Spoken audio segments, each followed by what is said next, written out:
بسم اللہ الرحمن الرحیم۔ کیا بکری کی قربانی کرنا افضل ہے یا گائے کے 7ویں حصہ میں شرکت کرنا افضل ہے؟ اس کا جواب یہ ہے، بکری کی قیمت اور گوشت گائے کے 7ویں حصہ کے برابر ہو تو بکری کی قربانی کرنا افضل ہے، اور اگر گائے کے 7ویں حصہ میں بکری سے زیادہ گوشت ہو تو گائے کی قربانی افضل ہے۔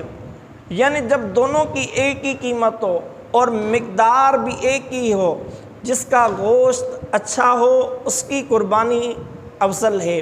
ظاہر سی بات ہے، بکری کا گوشت زیادہ لذیذ ہوتا ہے، گائے کے 7ویں حصہ کے برابر اگر بکری کا گوشت ہوتا ہے تو بکری کی قربانی کرنا افضل ہے، اور اگر گوشت کی مقدار میں فرق ہو تو جس کا گوشت زیادہ ہو تو اس کی قربانی کرنا افضل ہے۔